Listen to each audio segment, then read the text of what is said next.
C'est l'équipe du soir, bonsoir à tous et bienvenue. Demain, grand match, finale de Ligue Europa entre l'OM et l'Atlético au Parc OL, Groupama Stadium, pardonnez-moi.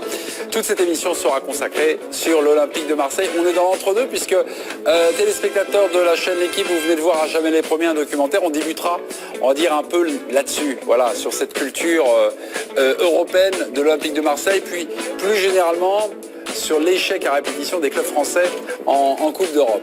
Le sondage du soir, l'OM va-t-il gagner la Ligue Europa? Sondage du soir consultable 1 sur le compte Facebook de l'équipe du soir et sur le site L'équipe. Vous pouvez participer, vous pouvez évidemment activer les réseaux sociaux pour nous poser des questions directement sur le compte Twitter ou indirectement sur le compte Facebook de l'équipe du soir. Le président, ce soir, connaît tout sur tout, Steve Austin, Vincent Deluc, bonsoir.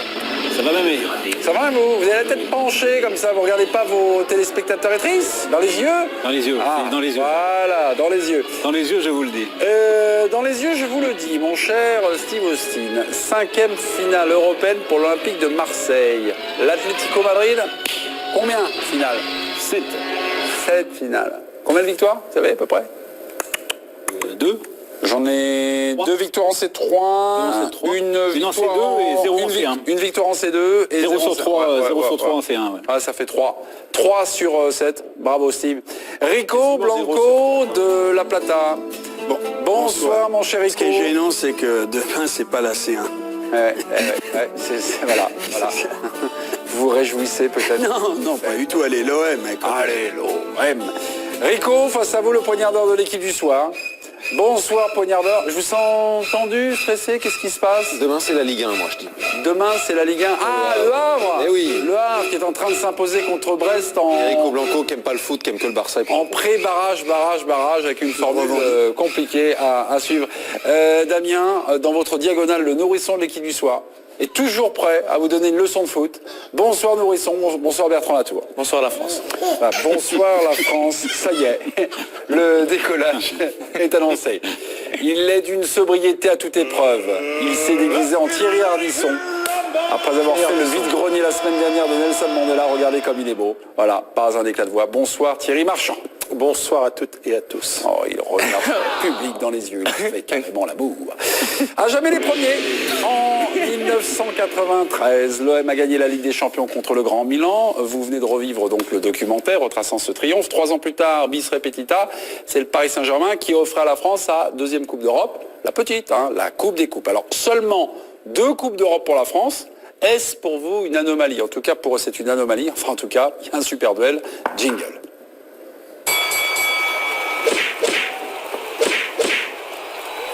Oui, anomalie, c'est ce qu'ils m'ont répondu, le tandem, pardonnez-moi, Degord-Marchand. Qui commence chez les Degord-Marchand, Titi ou Damien? Tu veux commencer Thierry? C'est comme tu veux mon Damien. Allez, commence. Allez, Thierry va prendre la main. Non, pour le tandem Latour-Blanc. J'aime bien vous voir réunis pour une cause commune. Ça fait plaisir parce qu'on se dit, ouais, ils s'aiment pas, ils sont jamais d'accord. Et ben là, non, là, vous êtes bien. Donc ça dort.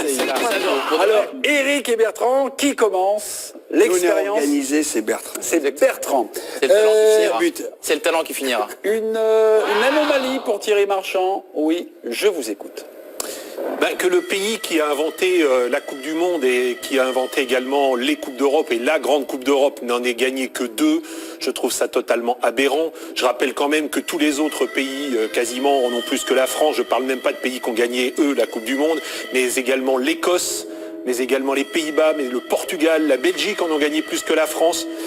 Donc pour un pays qui se veut, j'allais dire, parmi les 5 grands championnats, je trouve que les clubs sont quand même largement déficitaires par rapport au niveau de notre football. On va tout vous expliquer. Enfin, en tout cas, Bertrand, on va vous expliquer que c'est pas une anomalie.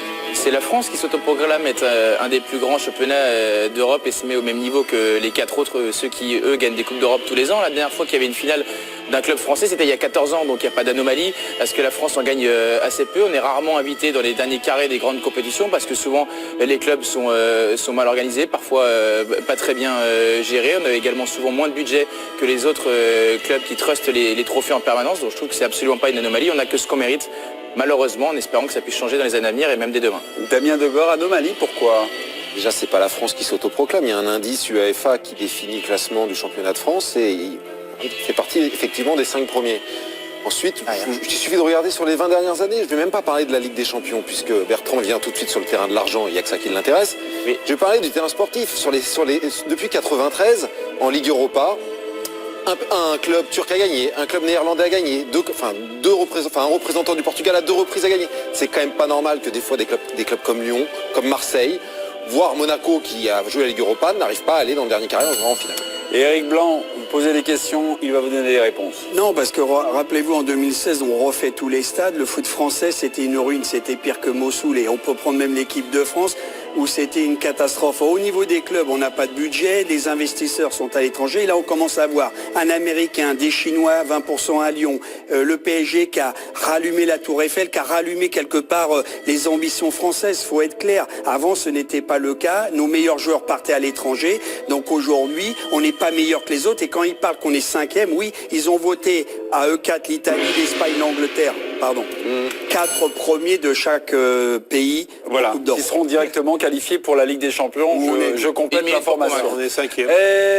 On en a 2, nous. Éric Blanc, Bertrand Latour, ou Voilà, on a Thierry perdu. Marchand et Damien Debord. Anomalie vu que les contre faits non. sont faux. Pas évoqués forcément. par Eric. Anomalie. On est S'il vous cinquième, on est plaît, derrière s'il tous vous les plaît, autres. Oui, s'il après, vous Ça veut dire plaît. qu'il n'y a pas de budget. Je vais vous demander juste, un petit peu de sérénité parce que un compte Twitter d'équipe du soir pour vous, chers téléspectateurs, puis arbitrage du président qui va évidemment connaît, prendre le de la hauteur pour trancher.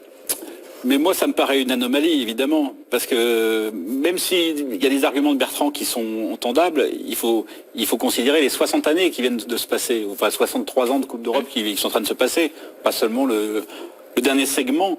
Et donc, sur 60 ans, il y a eu à peu près, 150, 60 Coupes d'Europe, tout compris. 162 Coupes Voilà. d'Europe au total pour 14 finales pour la France. 162 sur 14. Si on les a pas, c'est qu'on est moins bon que les autres. C'est mais- pas une anomalie, c'est logique. Si je peux répondre là-dessus, t'as Bien déjà eu sûr. 30 secondes, laisse-moi 15. Pardon, c'est mon Tout de suite à enthousiasme. la gorge, tac. Non, mais c'est une anomalie parce que sur la durée, le football français est vraiment le 5e européen.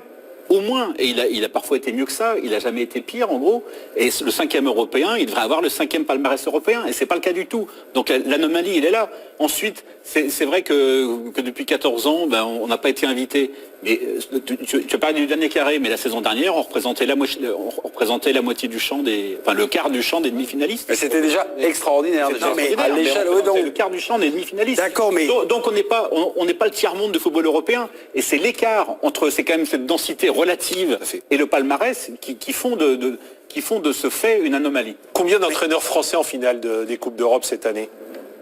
2 sur 4. Zidane, oui. Non, mais 2 oui. sur 4. Oui, Oui, 2 sur Zinedine 4. Zidane et Rudy Garcia, ça Ouais, fait 2 sur 4. Non, Mais c'est pas la norme. Pour les clubs. Enfin, effectivement, là, pour une fois, on a un entraîneur français, qui a déjà gagné 2 et qui va. Non, mais je parle de Zidane, des entraîneurs français qui ont gagné des Coupes d'Europe, c'est pareil. Il n'y en a pas beaucoup, donc on peut aussi se dire. Il y en a quand même quelques-uns. Non, mais on peut. Lenio Herrera, t'as eu... D'accord, Elenio oui, Herrera, qui et Elenio Herrera, est un d'accord, peu ok, un très Luis. bien, avec l'Inter, Luis Fernandez. ok, très bien. Mais je veux dire, soit on considère qu'on n'a pas de chance, que c'est une anomalie, mais franchement, ça répond à des critères sportifs. Si on ne la gagne pas, c'est qu'on ne les mérite pas. Enfin, pour moi, ça va pas. Mais c'est plus pas loin parce qu'on que ne ça. mérite pas que c'est pas une anomalie. Une anomalie, c'est quelque chose qui n'est pas logique. Et non, c'est juste qu'on n'a pas le niveau. On n'était pas au niveau. Mais il n'y a pas une logique. Moi, je veux bien, tu fais les années, les 60 ans en arrière, ok? Il y a eu Reims, il y a eu Saint-Étienne. Mais aujourd'hui, tu sais comme moi, dans le monde professionnel, les budgets sont multipliés par 3, par 4 avec les droits télé. Tu as quand même les meilleurs joueurs en 98, ils jouaient où? Nos meilleurs joueurs, on était au sommet à l'étranger. Donc, à un moment donné, c'est compliqué pour demander à des clubs français d'être aussi bons que les autres. Eric, Moi, ton raisonnement, oui, mais j'entends ton Et raisonnement. aujourd'hui, il s'appuie c'est beaucoup pire en pire. Mais tu te fies à la Ligue des Champions. Tu te fies beaucoup à la Ligue des Champions. Non. Parce que moi, je me souviens d'une saison 2008-2009 où le PSG et l'OM sont en Ligue Europa. Ils sont tous les deux en quart de finale de Ligue Europa. Et ils perdent pas contre le Real Madrid, le Bayern perdent Munich. contre le Ils perdent contre le Shakhtar et le Dynamo de Mais Kiev. le Shakhtar qui était supérieur Mais qui à l'OM à ce n'avait pas moment-là. un budget qui Alors, était largement supérieur. D'accord, mais c'est pas vrai. ça c'est possible. L'Ajax bat Lyon l'année dernière. Après, il y a l'état d'esprit, comment tu abordes ces compétitions. Donc, si on perd, c'est qu'on manque de quelque chose. Alors, si on manque pas d'argent, on est aussi riche que les C'est autres. une anomalie. On manque de Burns. On C'est n'a une pas anomalie. envie, on n'y va pas. Mais non, Et- mais Eric, non, mais si. tu prends les 30 premières années de la Coupe Président, d'Europe. laissez-moi Non, terminer. mais juste sur les 30 Laissez-moi premières années de terminer. la Coupe d'Europe, un des problèmes qui fait que la France était désavantagée, quand même pour moi, c'est le dopage, de la corruption. Très franchement, sur les 30 premières années de Coupe d'Europe. Bon, Il juste faut le dire aussi. Bon, et je veux pas faire les vieux. La caisse noire de 82, Saint-Étienne, il n'y avait pas de la corruption. Ça n'a rien à voir. La Projet. caisse... Non, non, noire, c'est autre chose. il n'y Non, avait pas mais de la corruption caisse- dans la oui, caisse mais- noire. non, mais il y a pas Non, non, c'est une contre-vérité. Mais arrêtez sans C'est- arrêt de c'était dire fiscal, l'Italie. c'est pas la corruption Non, mais du tout. l'Italie, c'est le dopage. L'Espagne, c'est le dopage. Nous, J'ai chez pas nous, dit ça. tout va bien. J'ai pas dit ça. Non, on avait des stades pourris. On s'est amélioré au niveau l'Euro 2016. On a embrayé. Mais non, mais les stades, l'Italie, ils ont pas des c'est stades depuis pourris. l'Euro 84, on a Et puis- changé les stades. Mais non, mais en on le- 98, on a changé les Mais stades. alors, mais c'est en 2016. Arrête de me dire non, contre Il Nice. va voir les stades en Italie, Eric. Va voir les stades en Italie. Ils sont Rico, pas l'anomalie. En 98, on est champion du monde. Ouais. Voilà, on est champion du monde. Premier tour de la Coupe d'Europe. Metz. Metz se fait sortir par Helsinki. Le PSG se fait sortir par Maccabi Haïfa. Enfin, on est quand même champion du monde. On est quand même champion du France monde. avec la chenille, Non, ils étaient avec pas Lens, champions. et c'était une juste champions. surprise. Ah oui, parle-moi Non, de mais- Metz, bravo Messin, mais c'était c'est comme quand ils ont gagné au Barça, ça Mais ils avaient une super équipe en 98, arrête Rico. Mais, Tu vois, on non, peut mais pas ils discuter. avaient une belle équipe, mais c'est pas une anomalie quand même. faire ça, Non, c'est pas une anomalie de se faire sortir par Helsinki et Haïfa. Enfin, Vous les premiers. mais t'es où là? Vous les premiers, les journaux. Oui. Ils sont en finale. Parce que toi, t'es quoi? T'es On pour dirait les que la médias France maintenant, va pas toi. travailler demain. C'est la fête, c'est grandiose, Non, mais c'est si exceptionnel. Si le Racing se faisait sortir par un club monténégrin en Coupe d'Europe de rugby, tu me diras c'est pas près d'arriver. Toi, tu trouverais, Mais tu je te trouverais parle- pas que c'est une Mais anomalie? tu crois qu'on est meilleur que les Hollandais de la grande époque Non, mais que avec Helsinki, l'Ajax, que etc. Helsinki, ouais, un peu quand même. Moi, je te dis, Ah ouais, mais on se fait taper tous écoute les bien. deux. Bordeaux, ça Non, tape mais pas écoute Vidéotron bien, tout le écoute temps. bien. On va- Si c'est non, pas- mais parce qu'on n'est pas bon, parce qu'on Écoute soutient, bien, parce que c'est mal pas une géré. anomalie, ça. Enfin, je sais Parce pas. que c'est mal géré, évidemment, ça nous arrive tout le temps à nous. Donc, mal géré. si on se remet en Non, question, non, s'il vous plaît, s'il vous Laisse plaît, parler Eric, l'équipe, Eric, on va gagner. Eric, On va gagner Eric, facilement. t'as Eric, raison. simplement, je reprends la main. Ça pose peut-être un autre problème sur l'incapacité du sport français à développer des clubs et des clubs performants sur des institutions. Il n'y a pas forcément. Non, mais on développe des joueurs, mémé. On développe pas des clubs. Ouais. C'est ça aussi le problème.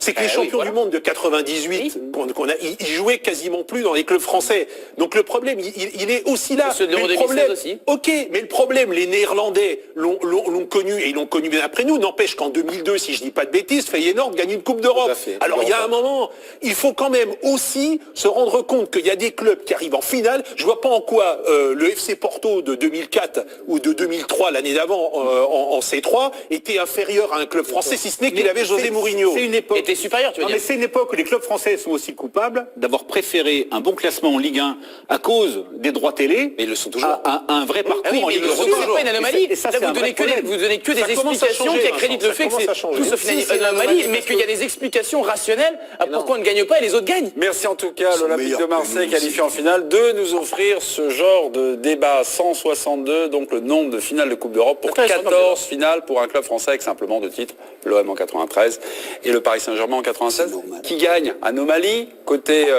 Damien et côté Thierry. Ah oui, bah là il n'y a pas d'anomalie. 67 à 33. Eh ouais. Il y a déjà une anomalie. Remettez-vous en pour, question, chers Français. première Remettez-vous en anomalie question, pour- les Français. C'est sûr que toi, ça risque pas de t'arriver. Jamais. Je crois qu'on est les meilleurs, voilà.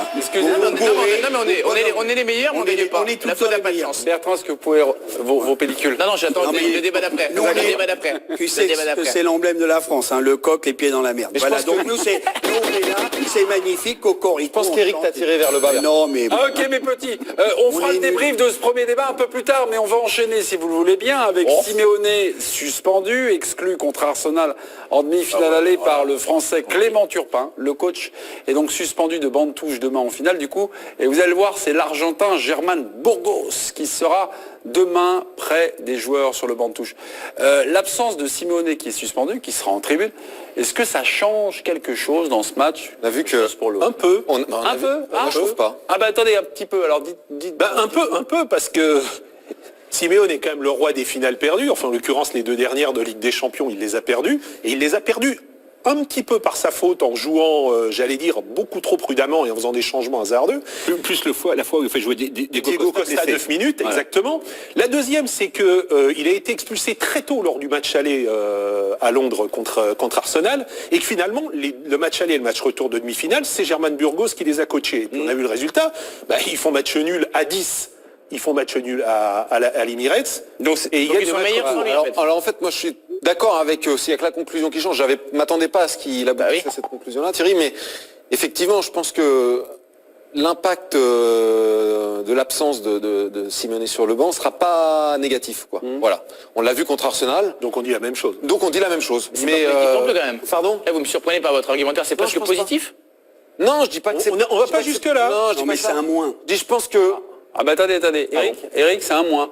Bah oui, c'est non, quand c'est même un pas- moins parce que Mourinho, quand tu le vois faire son show, Simeone, oui, mais Simeone, il ressemble, c'est un écorché vif, il entraîne, c'est pas Bobby Lapointe, hein, le chanteur-poète, hein, il remet les mecs dans l'axe, il leur parle, et on aime ça aussi, et quand on voit la finale avec des champions et Mourinho en 2010, l'Inter de Milan, avec Eto'o, arrière droit qui bat Barcelone, etc. voulez parler de Mourinho, c'est mais le pourquoi, show. tu t'en fous pas de Mourinho? Oui, Vous voulez parler parce que de que Mourinho? c'est là, mais c'est la même trempe, c'est un truand, c'est un trafiquant d'âme, c'est un mec qui t'apporte le plus de temps en temps, et c'est dommage qu'il soit dans le salon VIP à côté des bouquets de fleurs et des petits fours. C'est un mec qui doit renifler le gazon. Donc moi je dis que c'est quand même une bonne c'est un plus Plutôt bon pour l'OM, Bah oui. même s'ils ont fait, je sais, 1-1 avec le dernier but de Griezmann à la dernière minute, Non, mais et qu'au match retour, il était là dans la tribune la VIP dernière à la minute, dernière mais c'est minute. pas loin. Voilà, c'est Vous un plus pour l'OM. Vous amusez bien ce soir tout seul. Le match référence, c'est quand Diego Simeone n'était pas présent lors du dernier match contre Arsenal.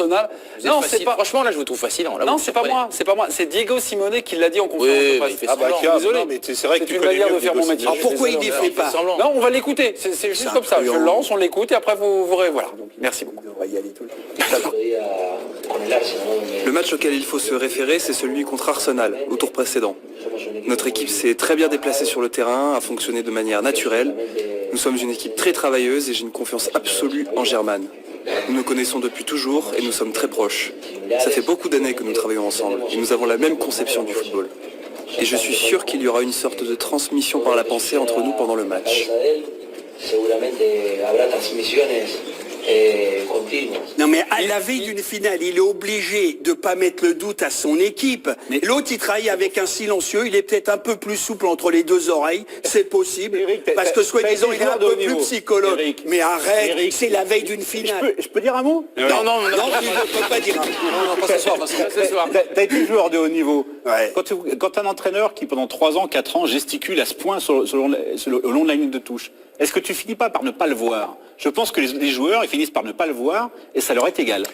J'allais vous lancer sur un papier que j'avais lu de vous, Vincent Duluc. Vous étiez, je crois, parti en Angleterre au Boxing Day, observer le match, mais vu du banc, de José Mourinho. C'était encore à Chelsea, oui. Et qui était encore à Chelsea. Ouais, je me souviens. Et vous nous confessiez les rapports, finalement, entre, on va dire, le cinéma, la mise en scène Mourinho et les joueurs. Effectivement, j'avais passé le match à regarder les interactions entre lui et ses joueurs. C'est-à-dire le nombre de fois où il parlait à ses joueurs, le nombre de fois où les joueurs semblaient l'écouter et le regarder.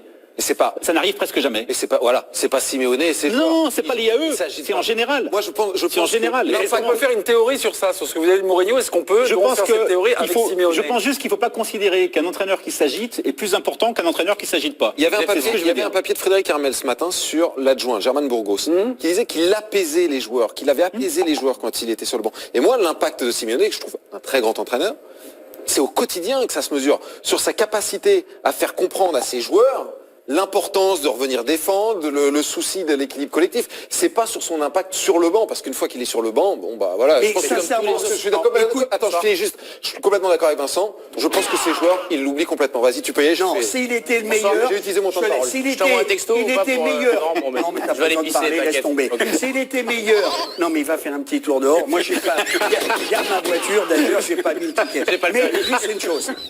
S'il était meilleur, tu payes plus. non mais écoute bien, s'il était meilleur de lui-même, il irait tout le temps, comme font certains entraîneurs, pourquoi pas en haut. Dis-moi comme qui. Voilà. Non, Donc, juste une arrête-toi. chose. Non, arrête-toi. En rugby, Comme qui. En rugby. Il veut dire en rugby. Ah oui, bah d'accord. On va au Non mais il bougerait, Au foot, ça non arrive mais pas. il s'en irait. Il pourrait dire Mais de ça temps en n'existe temps. pas au foot, Mais t'as vu Rico. la gueule de Pablo Escobar? T'as vu la gueule de mettez-moi le remplaçant. C'est un Burgos. tueur. Burgos. Regarde la gueule de Pablo Rico Escobar, c'est exige un les truc images fou. de Burgos. Herman Burgos. Lis le papier de Frédéric Armel Mais ce je matin. l'ai lu, Eh je ben, l'ai alors, lu. Tu verrais que les joueurs, Les ils joueurs en ont l'adorent. rien à faire. Les joueurs l'adorent. En plus, les Eric joueurs l'adore. l'adorent. Il a un lien très très fort avec les joueurs, Alors tu peux comme très adorer souvent un les mec qui, adjoints. tu peux adorer un mec qui te flagelle. Moi j'ai adoré des entraîneurs. Sauf, qui mais nous justement, rentraient il dans est la flagelle gueule. pas, Rico, il y a Justement. toujours un lien affectif particulier avec les adjoints. Alors c'est pas forcément On prend la efficace sur le long parole. terme, Avec les gens, mais non, sur le bien court sûr. terme, il y a un lien affectif qui peut compter. Et bien sûr. Le voiturier d'Éric Blanc est demandé très rapidement parce qu'Éric Bah Blanc oui, est bouffé. Au niveau du temps. Je sais plus trop ce que je voulais dire. Non, en fait, en vérité, je suis surpris. Si, c'est grave. Parce que les gens attendent mon avis. Parce que... Non, mais arrêtez. Merci. Franchement, c'était beaucoup. Allez, précision. Vraiment, Eric, hein, prenez-en de la grève. Passons à présent à OM Atlético. Un petit coup d'œil peut-être sur la compo garçon. Attention mes petits, c'est une compo probable qui affrontera donc demain l'Atlético. Rudy Garcia a décidé... Ah, attention, vous n'avez pas un balai de shot là parce que j'ai l'impression que le pied est enroué. Rudy Garcia a décidé de faire descendre une nouvelle fois Luis Gustavo en défense aux côtés d'Adil Rami. Vous le voyez au milieu, Samson Anguissa. En face, Diego Simeone a décidé de mettre sous ses deux attaquants, vous allez le voir, donc Diego Costa et Antoine Griezmann, Coquet, un système qu'il a remis au goût du jour, qu'il a sorti le week-end dernier en Liga. Alors pour contrer cette nouvelle organisation, Rudy C'est qui Garcia... ce Douglas là? Comment? C'est qui ce Douglas? C'est celui de la Juve, il a été transféré. C'est de la nuit C'est dernière. un parfumeur ou C'est bien? l'autre. Ah ouais, d'accord. Pour contrer cette nouvelle organisation, Rudy Garcia aurait-il dû s'adapter? Garcia devrait-il jouer à 5 derrière pour donc s'adapter à Simone? Non, pas du tout. Non, mais je trouve que c'est compliqué de s'adapter parce que Marseille a rarement évolué dans ce système-là. Ça avait été le cas en tout début de saison contre Monaco et ça avait été un four absolu. Il a également joué à 3 lors du match face à Leipzig et Marseille avait perdu cette rencontre-là. Je pense que Marseille a davantage de garanties à 4 derrière. Déjà qu'il faut gérer l'interrogation Rolando qui ne sera sans doute pas là, donc ça implique déjà des changements de poste pour des joueurs, notamment pour Luis Gustavo. Je pense que Marseille doit s'adapter dans sa manière de jouer, c'est-à-dire ils vont sans doute attendre davantage l'Atlético, mais le fait de changer de système, je suis pas sûr que ce soit la bonne solution, d'autant qu'il n'y a pas une maturité tactique, je trouve, à l'OM. Au-delà, je veux dire, sur les côtés, déjà, tu as des latéraux qui découvrent le poste. Enfin, c'est compliqué. Attendez, on va donner la parole à Rudy Garcia, qui est moins définitif que Bertrand Latour, ou en tout cas qui voit le bizarre. On y va. C'est possible.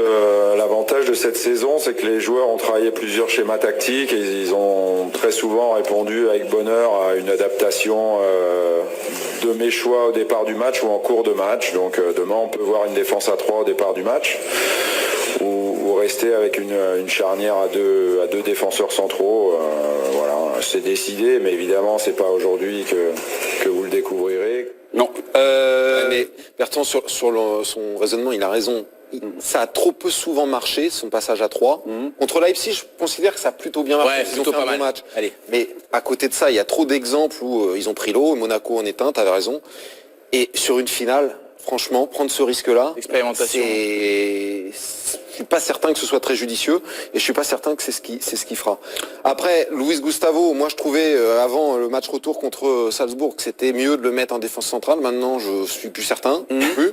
Enfin, vous êtes Donc il y a du contraire. non, mais c'est compliqué d'avoir des certitudes sur cette équipe-là parce qu'il y a tellement d'exemples et de contre-exemples qui vous amènent à dire tout et son contraire que c'est dur d'avoir une idée. Ce qui est sûr, c'est qu'il faut pas qu'il se laisse aspirer. Moi, j'ai vu Gamero il y a pas longtemps pour l'équipe. Il m'a dit ce qui est certain, c'est qu'on va les attendre. Ok. Vous aurez pu garder cette information juste après. Ouais. Donc Eric Blanc, qui n'a pas encore participé à ce débat, chose surprenante, il a garé sa voiture. invité dans la discussion. Bertrand, on va marquer une petite pause. Ouais. Vous allez mettre un petit coup de polish sur la voiture d'Eric Blanc. Un petit coup de polish. Et puis on revient dans 5 minutes. Voilà. Vous faites les grolles aussi. À tout de suite.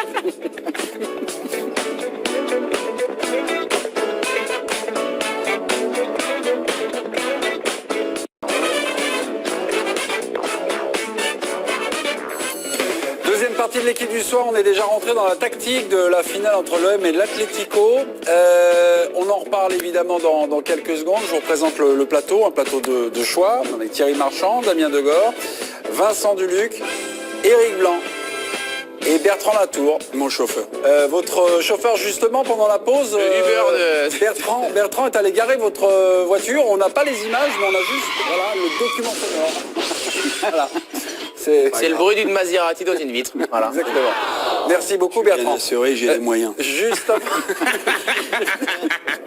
Juste avant la pause, Damien Degore nous faisait une petite confidence qu'il avait entendue de Kevin Gaméran en disant on va pas forcément aller les jouer, on va un peu les attendre, Exactement. les Marseillais. Ils vont faire ce qu'ils ont fait contre tous leurs principaux adversaires. Ils vont attendre. Et puis ils savent qu'ils auront à un moment donné quelques situations. Comme ils ont un peu de talent devant...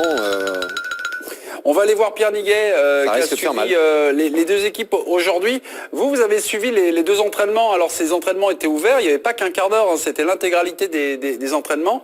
Vous avez vu, on va dire, deux méthodes de préparation bien différentes entre l'OM et l'Atlético. Vous pouvez nous raconter, Pierre ?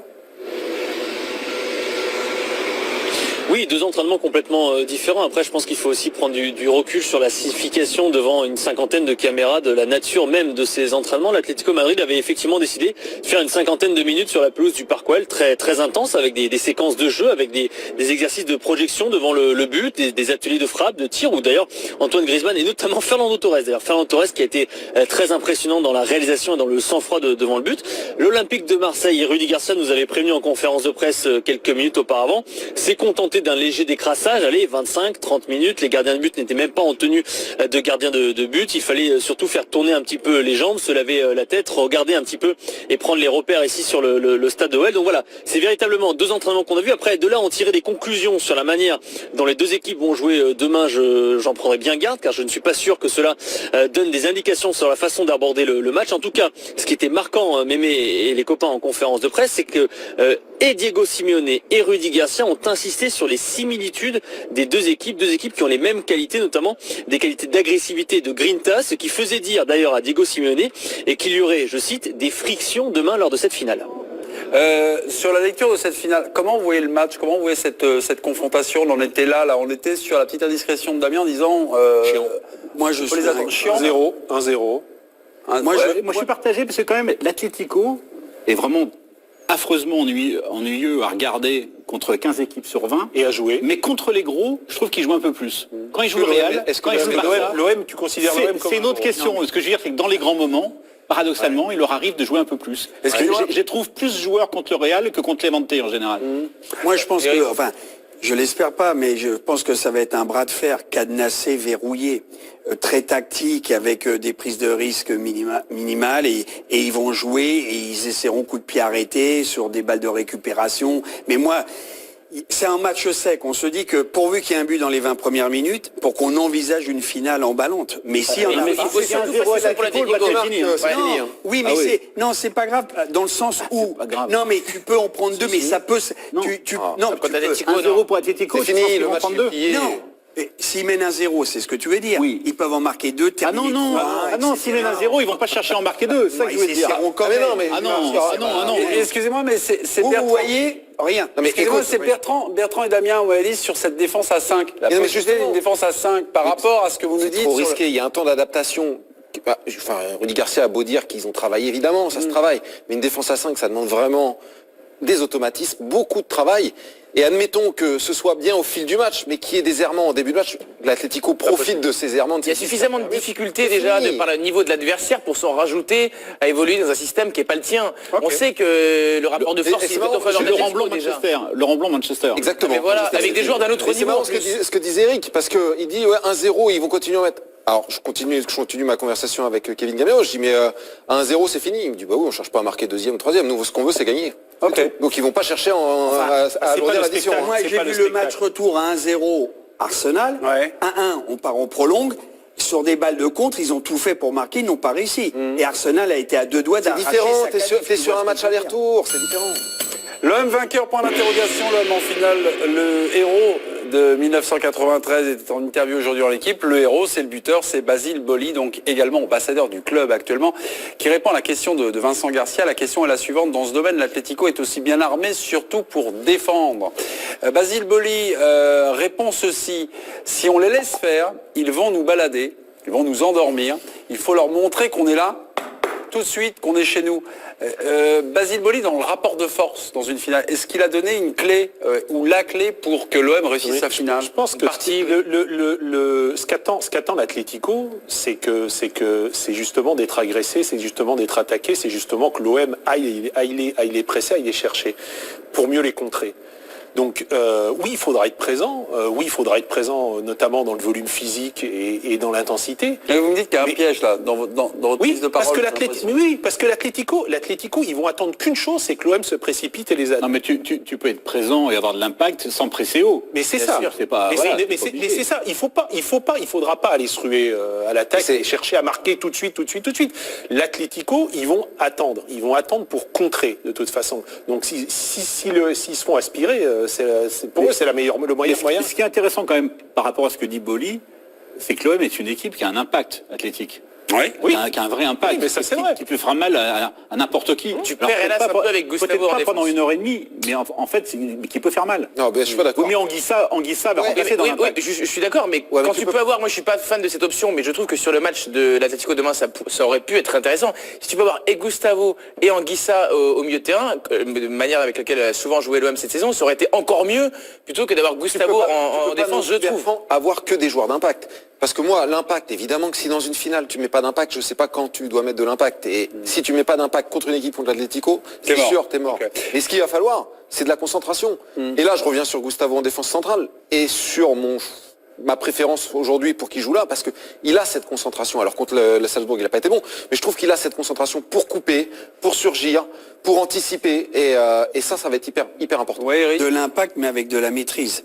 Parce que l'arbitrage, quand même, en finale ou en Coupe d'Europe est différent. Faut faire attention de ne pas prendre des cartons jaunes, de mettre trop de coups. Ça peut arriver d'ailleurs pour les Espagnols. Mais attention, il faut du bulbe.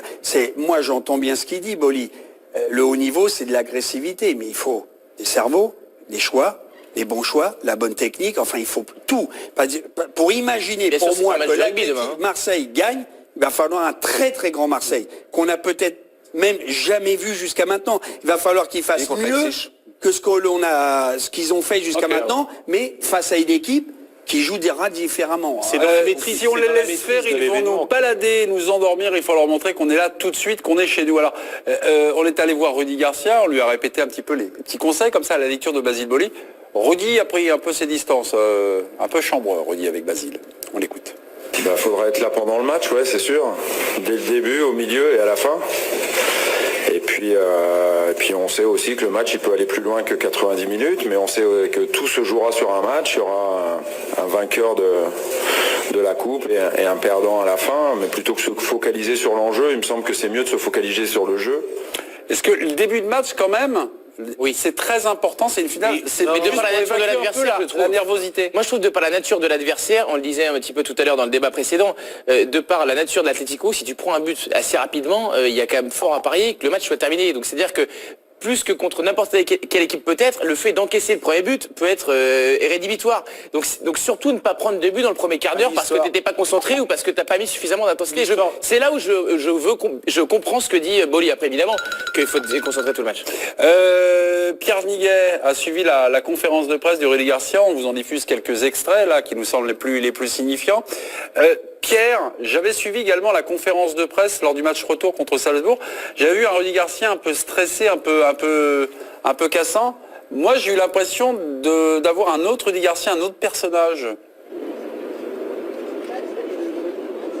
Oui, vous avez raison, mais alors faut jamais oublier lorsqu'on parle de Rudy Garcia qu'il maîtrise à merveille les codes et les ficelles de la communication. Et c'est pas du tout péjoratif que de le dire. Il y a eu véritablement un enseignement des dernières finales européennes de l'Olympique de Marseille, notamment celle de 2004 où il y a eu beaucoup de témoignages dans la presse de cette équipe-là de 2004 où Drogba et compagnie expliquaient que finalement ils avaient fait le match un petit peu avant. Et ça, c'est véritablement quelque chose qui a été pris très au sérieux par l'encadrement de l'Olympique de Marseille, par le président, le staff et par les joueurs de ne pas faire le match à l'avance. Donc il y a cette espèce de volonté de dédramatiser un petit peu l'enjeu de cette finale, ou en tout cas l'enjeu de cette préparation. Voilà, par exemple, Marseille a ouvert à la presse dimanche. Beaucoup de joueurs ont intervenu. On a vu notamment une très belle interview dans l'équipe de Thauvin. Nos confrères de TF1 ont fait une émission spéciale à la commanderie, mais c'était que dimanche. Lundi, on n'a rien ouvert. On s'est concentré aujourd'hui. Il y a eu l'ouverture obligatoire de l'UEFA avec cette conférence de presse. Et là, Rudy Garcia, tout à l'heure, vous avez raison, Mémé, c'était assez amusant. Voilà, c'était un petit peu le show Rudy Garcia qui était en mode rire et chanson, à chambrer un petit peu les journalistes, à faire des blagues à Steve Mandanda et à Dimitri Payet, à expliquer que lui prenait du chocolat noir à 70% pour se déstresser. Mais on voit bien derrière cela, et pas très compliqué, pas avoir besoin de faire des hautes études pour comprendre qu'il avait cette volonté de repousser un petit peu l'enjeu et d'enlever la pression sur les épaules de ses joueurs. Et très franchement, il a plutôt réussi à le faire, en tout cas de ce que l'on a vu. Donc le coach a surjoué la coolitude, le plaisir. Vous êtes d'accord avec ce que recherchait Rudy Garcia? Mais c'est une bonne stratégie d'ailleurs. Un peu dépassionné tout ça. Là, parfois dans la com, il m'arrive de penser qu'il en fait trop. Là, je trouve que c'est bien fait. C'est une bonne stratégie, c'est une bonne. Il en rajoute pas. Il fait ce qu'il faut. Et puis ça sert à rien de toute façon de mettre la pression sur ses joueurs. Mais ce qu'il faut dire quand même là, ils vont jouer un groupe qui est habitué au final. C'est quasiment le même groupe qui a gagné, enfin qui a fait finale de la Ligue des Champions il y a 2 ans. Je parle de l'Atlético. C'est un groupe qui est rodé à ce genre de match, à ce genre d'enjeu. Mais qui est maudit en finale. Mais qui est maudit. Et qui a perdu les 2 finales de Ligue des Champions, d'ailleurs, dans 2 scénarios différents. C'est-à-dire, ils ont ouvert le score en 2014 et ils se sont fait rejoindre tout à la fin, alors que c'était l'inverse en 2016. Donc, c'est pour vous dire que l'Atlético, dans les 2 cas, ça faisait un partout au bout de 90 minutes. Donc, qu'ils ouvrent le score ou qu'ils soient menés, pour eux, ça change pas grand-chose. Avec cette donnée-là, vous pensez que Rudy Garcia va dire OK, on va de plus en plus dans le match, ouais, le temps s'écoule, et plus on va maintenir cet état d'incertitude, plus peut-être l'équipe d'en face va devenir un peu nerveuse, va un peu moins maîtriser. Est-ce que c'est quelque chose qui peut être sur lequel on peut jouer? J'y crois pas un seul instant, pas avec l'Atlético, pas avec... Il n'y a que des internationaux de toute façon dans cette équipe. Donc ça va être... Oui, mais qu'on perdu de finale. Enfin, ouais, mais ce sont des joueurs qui sont quand même... qui sont rompus au match au plus haut niveau. Ils jouent son équipe d'Espagne, son équipe d'Uruguay, Griezmann, il joue en équipe de France. Donc c'est quand même des joueurs, ils vont pas se faire dessus au fur et à mesure que la rencontre va avancer. Je crois pas. Même si on est tous d'accord, match cadenassé, j'ai vu le match aller d'Arsenal et le retour. Pour quand même les gêner, espérer gagner, faut attaquer. Faut quand même avoir la possession et enchaîner, faire. Arsenal a eu des occasions. Si tu rentres que dans un bras de fer, et ce que je pense, mais où c'est le sitting au milieu, tout le monde se regarde, on va pourquoi pas en prolongation, mais juste un parallèle avec le rugby Leinster Racing, c'est tu jettes la pierre en l'air, la dernière faute, le coup franc, le 1-0, le but, dévié, le tibia, voilà, tu laisses... Mais Rudy Garcia nous a dit, il y a le jeu, hein. Non mais il vient de nous le dire, Arsenal par exemple a quand même fait du jeu. Alors Arsenal en fait peut-être plus, a plus de combinaisons, plus de vitesse, plus de talent. Il faudra quand même, tout en étant sérieux, lancer des banderilles et des pics. Voilà, c'est exactement ce que j'allais dire. Là, il faudra que l'OM soit vigilant, c'est vraiment sur les coups de pied arrêtés. Et notamment les coups de tête de Diego Godin, dont on sait qu'il monte autant que Sergio Ramos. Oui, mais toi en attaque. D'accord, tu veux dire des et vice-versa. À l'inverse, je pense qu'ils ont les moyens, les Marseillais, d'être dangereux sur ces phases-là. Mais vous pensez pas que alors, je me trompe peut-être, mais ok, c'est l'Atlético, la forteresse imprenable. Mais Thauvin, il marque des buts. Payet pour marquer, il va bien falloir quand même, s'ils espèrent gagner, à moins que c'est 0-0 pénalty, marquer. Donc la fameuse force offensive de Marseille, vous pensez là, c'est un mur, aucune chance. On ne peut pas considérer que l'OM, demain en finale, aura la même attitude du début à la fin. Ils vont forcément alterner les phases où ils vont presser haut, les phases où ils vont se replacer bas. En fonction du match. D'accord, mais il faut bien qu'ils poussent quand même quelques actions jusqu'au bout pour y croire, aller chercher, faire des différences. Rico, c'est ce qu'il vient de vous dire, hein. Il dit juste pas tout le temps. Pas tout le temps. Non, mais tout le temps, ils peuvent pas le faire, ils l'ont jamais fait. On est d'accord. Je viens de voir passer un petit tweet de Michael Clausel, pour battre Madrid demain, l'OM devra être concerné à 200% dès le couloir des vestiaires. Tiens, ça me rappelle quelque chose. C'est le discours de Basile Boli? Non, ça me rappelle quelque chose. On a diffusé ce soir sur la chaîne L'équipe le documentaire À jamais les premiers, donc sur la victoire de l'OM en Ligue des Champions en 1993. On va écouter le témoignage de 2 joueurs donc de l'Olympique de Marseille de cette époque-là, Jean-Jacques Edli et Franck Sauzet, qui nous parlent de l'avant-match, juste avant. Tout se joue dans le tunnel. Les défis du regard. Leur faire baisser le regard. Leur dire presque que c'était des charlots et qu'ils n'avaient rien à faire ici. C'est-à-dire que le grand Milan AC, quand il est rentré sur le tunnel comme ça, avec les Rijkaard, avec les Gullit, avec d'autres quoi que ce soit, à côté, il y avait 11 joueurs marseillais qui les défiaient dans la gueule comme ça, qui les regardaient. Je peux vous dire que là, c'était pas la même limonade comme on dit à Marseille. Ah mais bien sûr. Psychologiquement, on les a déjà éteints, on leur a déjà marché dessus dans le couloir. Ah, c'était les souvenirs de 1993, on a la veille de la finale. Ah, je vois là. Bah oui. C'est pas c'est des recettes qui sont révolues ou alors. Non mais vous pensez que Payet il va insulter Griezmann, il y a un moment donné, les mecs se côtoient en sélection, etc. Et puis même franchement, vous regardez le 11 de l'Atlético sur le terrain du football, on n'est pas sûr qu'il gagne. Et s'il y avait un combat de boxe à faire, on n'est pas sûr non plus. Je veux dire Godin, Jiménez, tous ces mecs-là, je veux dire c'est pas des mecs, je pense, qui vont se laisser impressionner par éventuellement des insultes, des regards ou les gros yeux de Zambo-Anguissa. Malheureusement, mais en même temps, ça dépend quand même, sur le. Bon. Ce qui est vrai, c'est que là, quand on voit l'extrait d'Edli et Sauzet, on se dit que l'histoire peut être non seulement écrite par les vainqueurs, mais réécrite par les vainqueurs. C'est-à-dire, on a un petit doute quand même. Ça arrive. Mais ça peut être vrai, et ponctuellement quand même, l'histoire des vestiaires, et ça marche. Moi, je me souviens que 5 minutes avant le coup d'envoi de France-Brésil et la Coupe du Monde en 2006, sur Ouais. l'écran géant du stade, il y avait les scènes du couloir. Et les Brésiliens regardaient Zidane comme si c'était Dieu. Ah ouais. Parce qu'on ne savait pas s'il allait finir. Zidane, quoi. Et c'était Zidane. Et franchement, ce jour-là, on s'est dit, à ce moment-là, on s'est dit, bah, s'ils le regardent comme ça, ils ont perdu. Quoi. J'ai peur justement ça que les peut Marseillais compter, ça regardent peut un peu compter. Diego Mais Costa non, comme si ils sont c'était pas comme ça. une terreur, quoi. Ah, ils sont pas comme ça. Non, mais à l'inverse. Pierre Niguet veut prendre la parole. Pierre, on était en train de parler finalement de l'aspect psychologique de cette finale. Avez-vous quelque chose à nous ajouter, vous qui êtes au plus près de cette équipe de l'Olympique de Marseille? Mais je pense qu'il y a juste quelque chose à souligner, même s'il faut prendre toujours des pincettes avec ce type d'aspect, parce qu'on n'est pas psychologue ou encore moins magicien. Mais il y a quand même un côté irrationnel dans la campagne européenne de l'Olympique de Marseille. Certains joueurs de l'Olympique de Marseille sont persuadés qu'il se passe quelque chose de particulier. Alors ça compte ou ça compte pas, c'est vrai ou c'est pas vrai, c'est conscient ou inconscient, mais à la limite, on s'en moque un petit peu. Tant que certains pensent réellement qu'ils ont quelque chose de plus de mystique pour se disputer cette finale, et certains joueurs en sont persuadés. Je veux dire, on avait débriefé avec vous, Mémé, le match contre Leipzig, le 5-2 au Stade Vélodrome, où voilà, il s'était passé quand même quelque chose d'un petit peu dingue, et certains joueurs pensent que cette espèce de dinguerie reste encore pour préparer cette finale, et ça peut être, peut-être ou pas, mais en tout cas un aspect positif et un atout pour les Marseillais demain soir.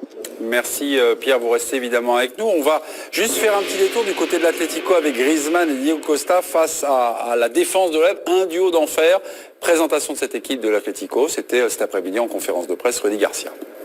C'est une équipe très très solide parce que c'est déjà la meilleure défense du championnat d'Espagne, mais c'est aussi une équipe avec de formidables joueurs offensifs. Et Diego Costa et Antoine Griezmann qu'on connaît bien en France en sont les deux exemples les plus voyants. Griezmann le starter, Diego Costa le finisseur. Quel est pour vous le danger numéro 1? Habillage à l'américaine et on y va, on va voir les spécialistes. Damien Degor, Griezmann, Diego Costa, Griezmann. Thierry? L'union des deux. Ah, l'union des deux. Il est un filou. Bertrand, Griezmann ou Diego Costa? Grisou. Rico? Les deux, comme le jean et le cuir, inséparables. Ok, très bien, l'image. Vincent, Grisou, Diego? La peste et le choléra. D'accord. Donc les deux aussi. Ah ouais. Donc personne choisit, quoi. Si, Griezmann, il y a deux Griezmann. Ouais, mais il y a Griezmann. En tout cas, il n'y a pas Diego Costa tout seul déjà. Hein. Grisou. Bah, Et pourtant, c'est lui qui a tout changé. C'est son arrivée qui a tout changé. Excusez-moi, on va les voir les deux là, mon colonel là, le jean et le fils. Je sais pas si Le cuir. Ah, le cuir. Ah oui. Griezmann et Diego Costa. Ou c'est pour dissociables, moi, pour vous. alors Griezmann pour moi c'est le Frank Sinatra, le crooner de l'attaque, il fait chanter. Et l'autre c'est Pablo Escobar, c'est un tueur. Ouais. Tu vois bien. Alors l'autre, il a dit depuis qu'il est arrivé, il m'a déchargé. J'ai moins de responsabilité, il rentre dans le vestiaire, il fait le sale boulot entre guillemets, il joue et l'autre c'est un électron libre. C'est Peter Pan. Il vient de le dire, il est content, il tourne la tête, il voit un barbu, un mec, tu vois, je vous l'ai dit 25 fois, tu éteins la lumière, tu jettes un steak, tu le rallumes, celui qui a la viande dans le, entre Costa. les molaires, c'est Diego Costa. Mais ils sont fous Griezmann, il est passé au buffet avant. Ouais. Donc voilà, moi je te dis, et excuse-moi. en plus, ils sont complémentaires au niveau du ballon. Ok, donc voilà, j'ai tout. c'était l'instant. Bon, ouais, mais on va peut-être continuer un petit peu à parler après vous. Ouais, C'était rentrer dans l'instant. la technique, ça va emmerder les mecs. Avec toi, on était peinard, c'est vrai. C'est l'instant boucherie. Vous m'avez un peu allumé là. C'est Diego Costa qui a fait changer Griezmann qui a fait changer Costa. Non, c'est de l'arrivée de Diego Costa qui a tout changé dans l'attaque de l'Atlético de Madrid et notamment dans le jeu de Griezmann. Rico le disait, c'est lui qui fait le sale boulot, c'est lui qui fait le boulot que Griezmann n'avait pas forcément envie de faire. Le pressing, les fautes, Les fautes, les coups de coude et tout, qu'il ne savait pas faire. Faut quand même rappeler un truc, hein, c'est que d'abord il fixe les défenses, Diego Costa, et donc il libère d'un certain point de vue Griezmann dans son jeu. Mais surtout, faut rappeler que l'Atlético a été éliminé de la Ligue des Champions dès les phases de poule, et comme par hasard, Diego Costa n'était pas là. Et comme par hasard aussi, Chelsea va nettement été moins bien cette année depuis que Diego Costa ne jouait pas. Donc il doit quand même y avoir un rapport. Mais c'est un chien. Ah mais c'est un chien. C'est un joueur incroyable. Ah, mais Franchement, pour moi, c'est le Sergio Ramos de l'attaque, si vous voulez. Si je devais le comparer à un joueur, c'est un poison à tous les sens. C'est un poison dans le jeu, c'est un poison dans l'attitude, c'est un poison pour l'arbitre. D'accord, il mais peut mettre le feu à tout le monde. Et c'est un joueur magnifique. On peut pas être en Et c'est un opposition. joueur magnifique. On peut pas être en opposition avec ce que vous dites. Après, il y a une question, c'est moi je l'ai interprété comme lequel des deux apporte le plus. Si on devait en choisir, on devait en enlever un, lequel on enlèverait. Et moi, si je devais en enlever un, En l'occurrence, je garderai Griezmann. Pierre Niguet, c'est votre dernière intervention. On va vous libérer dans les nuits lyonnaises. Je sais que vous avez hâte de vous amuser. Mardi C'est soir, c'est aussi pas un terrible. peu votre finale. Si je vous dis Diego Costa ou Antoine Griezmann, vous choisissez qui, quel joueur? T'as vu sa coupe de cheveux, ça. Ouais, moi je vais pas choisir, c'est pas très intéressant. Je vais vous dire ce qu'en pensent les Marseillais de ce duo Griezmann-Diego Costa. Évidemment, Dimitri Payet et Stéphane Mandanda côtoient le petit génie de l'Atlético en équipe de France, donc ils n'ont pas tari d'éloges, mais on a véritablement senti une volonté de la part des deux joueurs de l'OM, du capitaine et du gardien, et certainement d'ailleurs, ce sont des consignes du stade de l'Olympique de Marseille, de ne pas individualiser les qualités de cette équipe de l'Atlético. Et pour cause, vous serez certainement meilleur que moi en plateau pour en parler, mais l'Atlético, c'est véritablement une puissance collective et le danger peut venir de partout. Moi, je vous dirais juste quelque chose que j'ai vu à l'entraînement et qui m'a impressionné.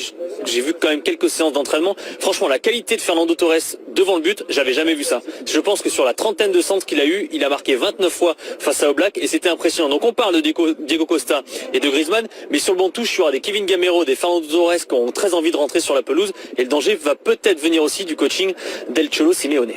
C'était Pierre Niguet, donc Vous connaissez en direct. le problème de Pierre, on vous embrasse et on vous dit à demain. Tout à l'heure. Voilà, Fais bonne du nuit plaisir. mon Pierrot. On continuera Après la peut-être pub. d'en parler un petit peu, juste un petit Oui, il temps. a quelque chose Ah, et là, d'important. vous avez un petit truc à nous dire? Non, pas, juste après la pub. Faites monter les audiences. Hop, Thierry, un scoop sur Griezmann. Non. Ça, il va changer de... Non, rien du tout. À tout de suite.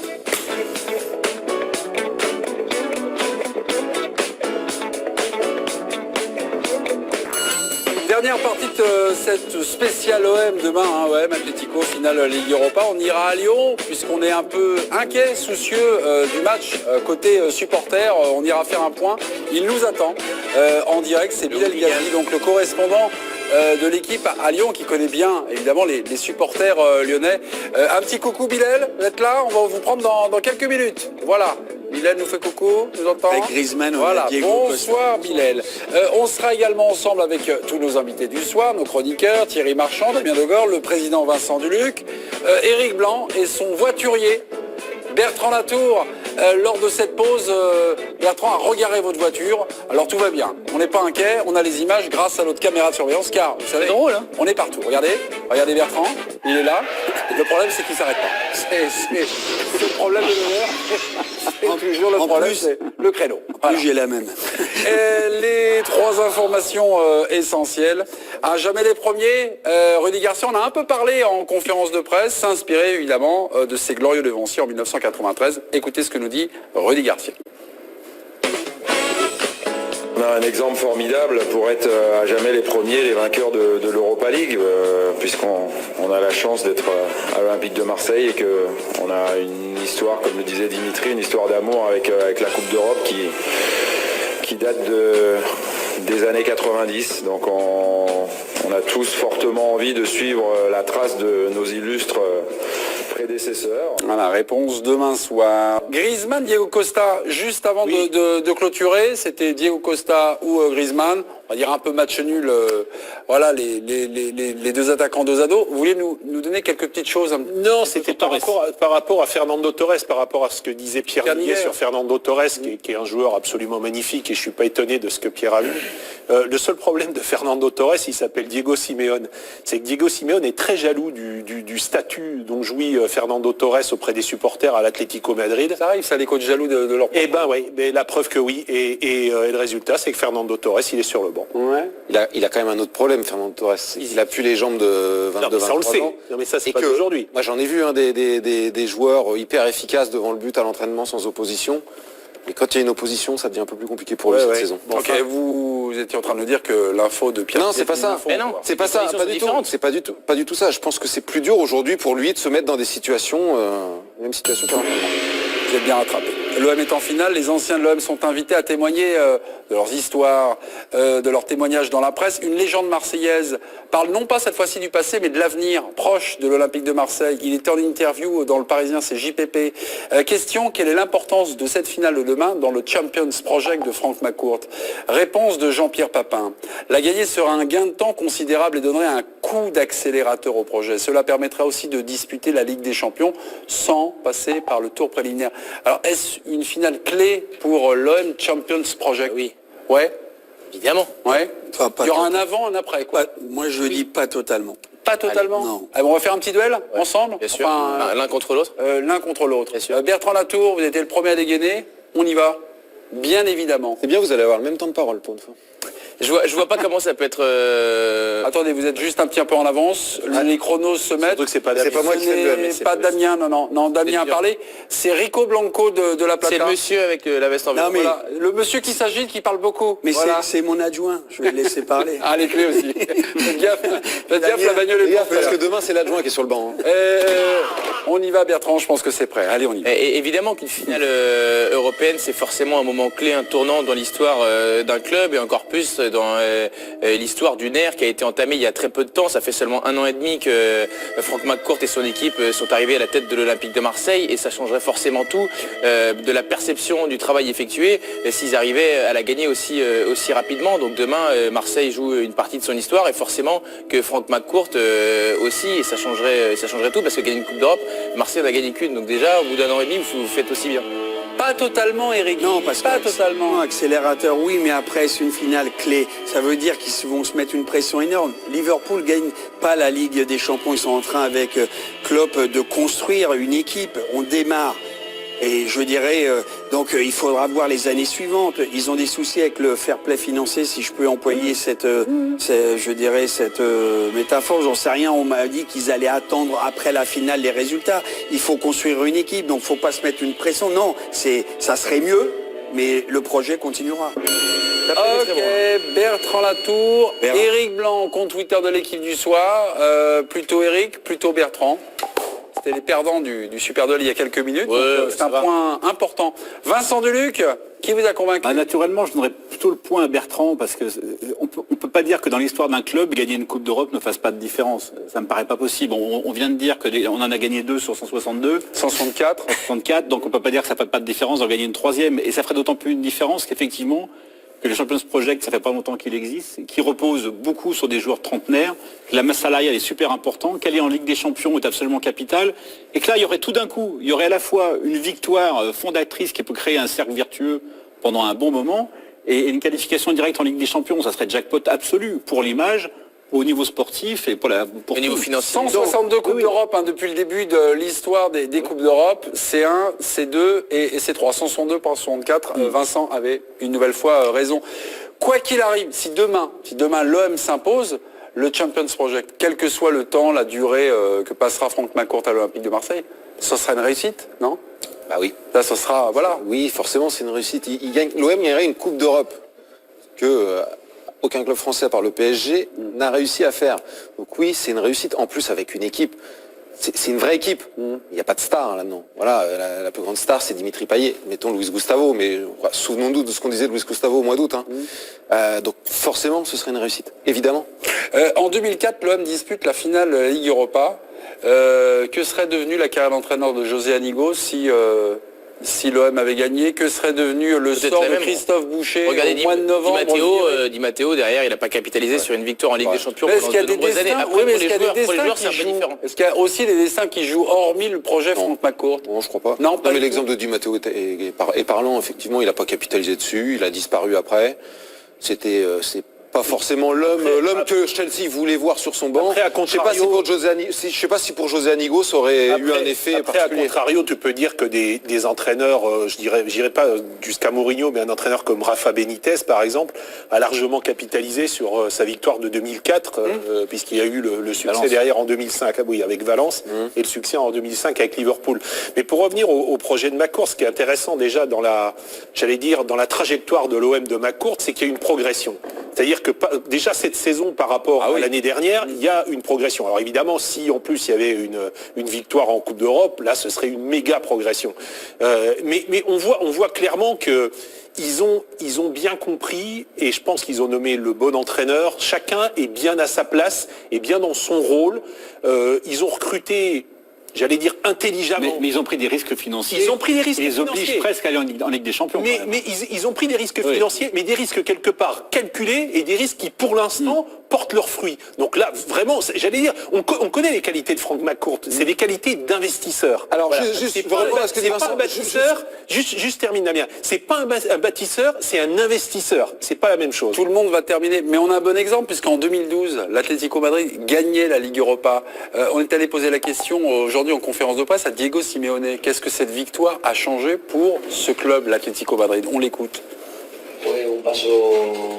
Gagner l'Europa League a vraiment été un pas en avant important pour le club.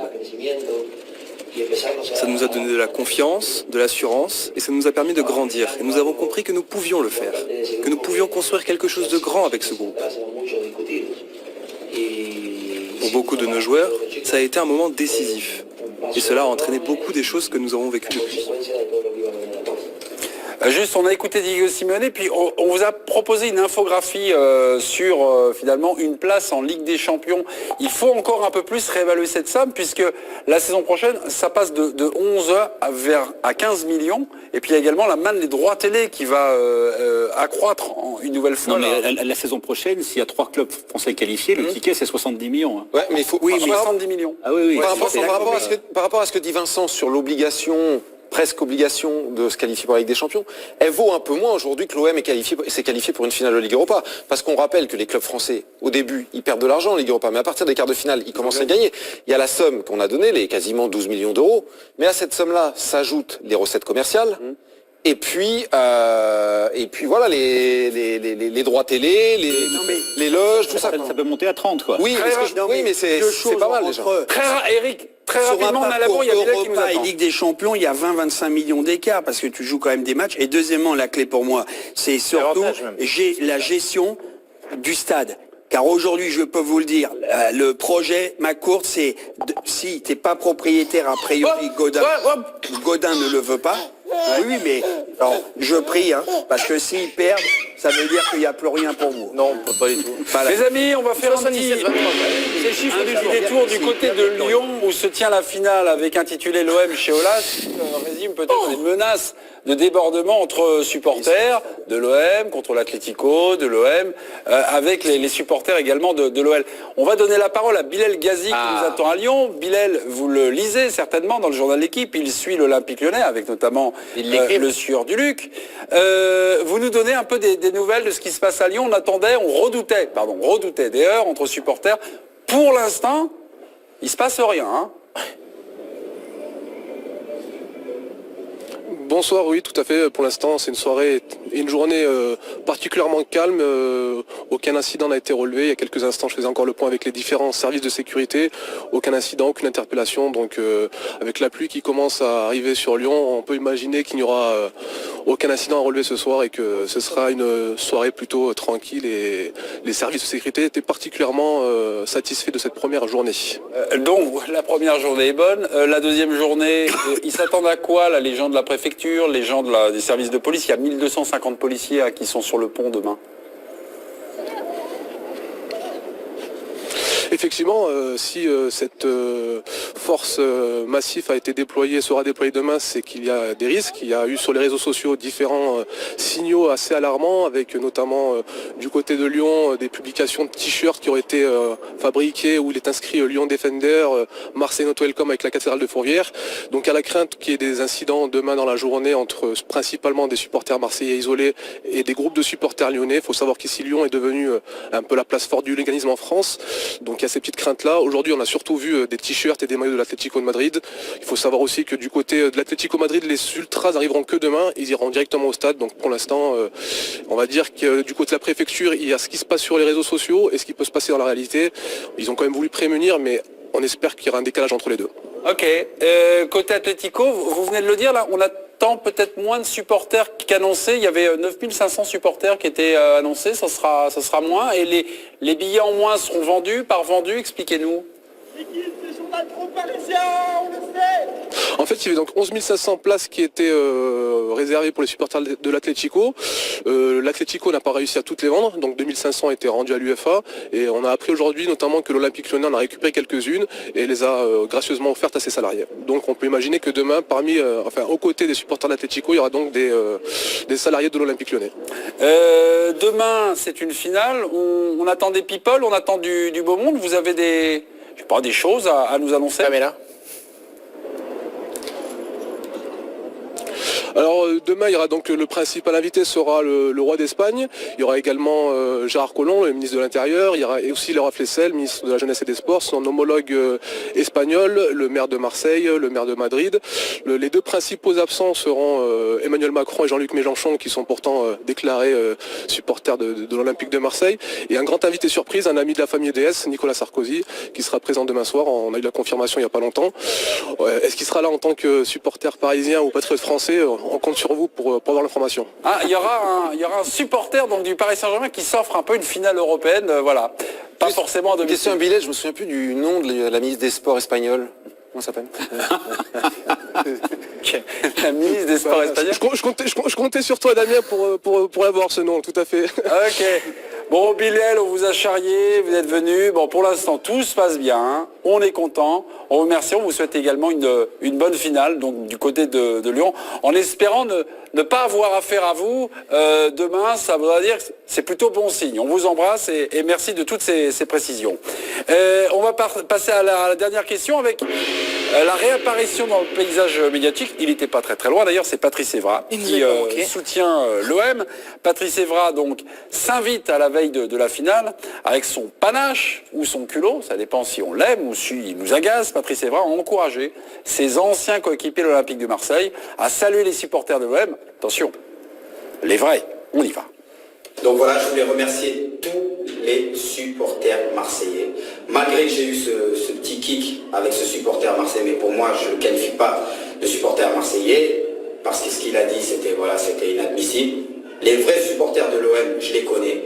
C'est eux, quand je suis arrivé, j'avais même pas encore touché un ballon, ils m'adulaient. Et les supporters, je comprends qu'après, il y a eu des banderoles, ils ont dit je ne crois plus que l'institution, etc.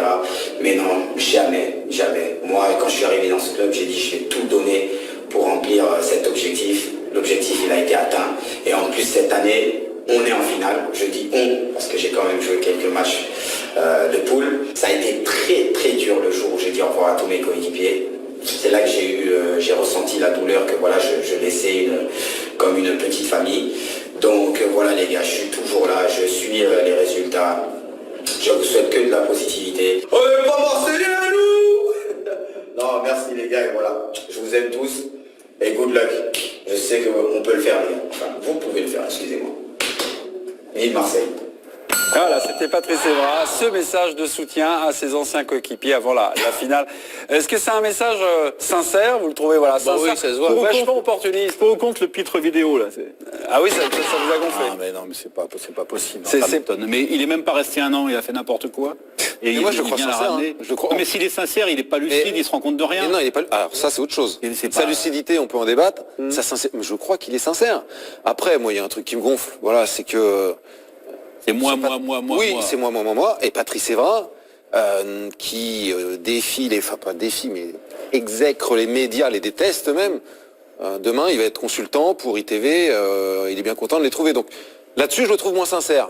Mais là, je ITV, c'est un média anglais. Hein. ITV, ouais. ITV, mais la Coupe du Monde. Moi, je trouve qu'évidemment, il se sert une fois de plus de l'occasion. La finale est un prétexte pour faire parler de lui une fois de plus. Et il est pareil quand même. On se marre parce qu'il est pathétique. C'est la définition du grotesque, ce qu'on vient de voir. Mais il y a une seule chose qu'on peut mettre à son crédit et que je sais, c'est qu'Evra, il est resté en contact avec certains joueurs de Marseille, notamment avec Amavi, qui était comme son concurrent à ce poste-là. Il a jamais été négatif pour Jordan Amavi, qui était en concurrence avec lui en début de saison avant qu'il pète les plombs.